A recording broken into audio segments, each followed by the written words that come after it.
Since 2020, we've seen election denialism become part of the Republican Party's brand, led by Trump himself, who was pushing baseless claims of cheating in this past election right up until he was projected to be the winner. But now, nearly 2 weeks out, conspiracies about the results are still running rampant. Except this time, we're seeing it on the other side of the aisle, with some on the left questioning the validity of the results. At the center of these allegations is Elon Musk and his Starlink satellite internet provider that skeptics think was somehow connected to voting machines and rigged the outcome in Trump's favor. Now, there is no evidence that any of that is true whatsoever. Not to mention, voting machines are not connected to the internet during the election process. But that hasn't stopped these false claims from spreading like wildfire on social media, garnering tens of millions of views on places like TikTok and X and Twitter, which proves that neither side of the political spectrum is immune to election disinformation. So here to help debunk some of these claims and give us the facts is Barb Byram, county clerk in Ingham County, Michigan. Barb, thank you so much for joining me this evening.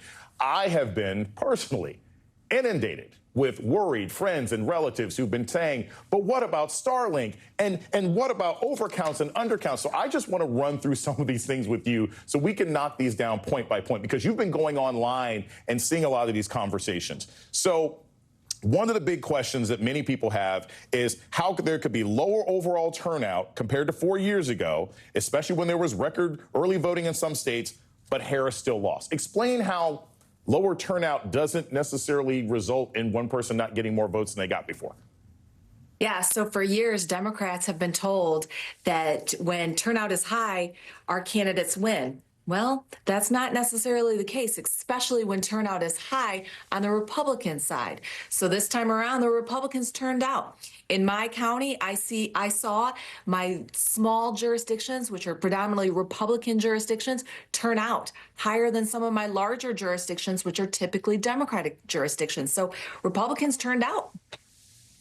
And Barb, the next one that many people are concerned with is they're saying, well, wait a minute. How is it that you had 15 million or 20 million people less vote in 2024 than voted in 2020? Were they hidden? Were those votes taken away? Explain the fact that maybe sometimes lower turnout just happened.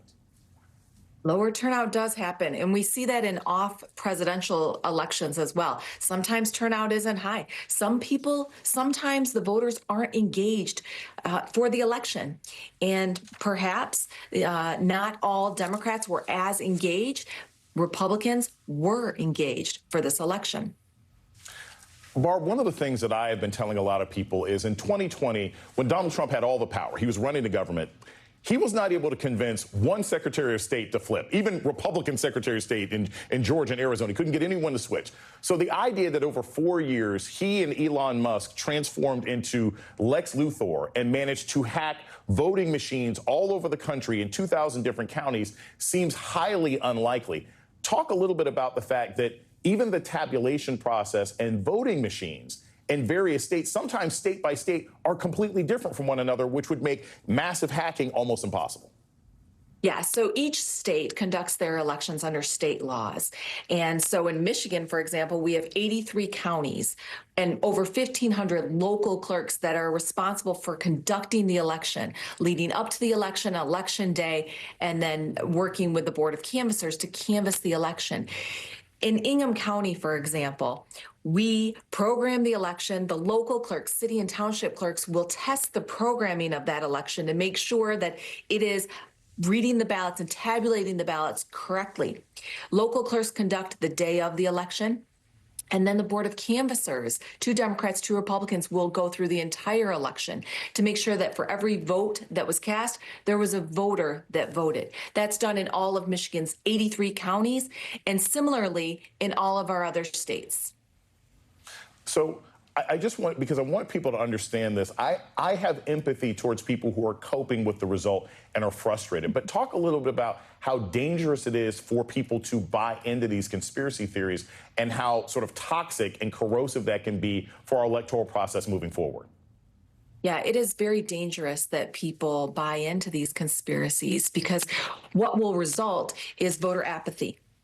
and voters will not be as engaged to vote for in the next election. What also could result is legislators being emboldened to enact legislation that would make it more difficult for people to exercise their right to vote. And overall, it attacks the integrity of our elections. Barb Byram, thank you so very much for this. We needed this kind of information from an expert like yourself. Thank you for joining us tonight on The Readout.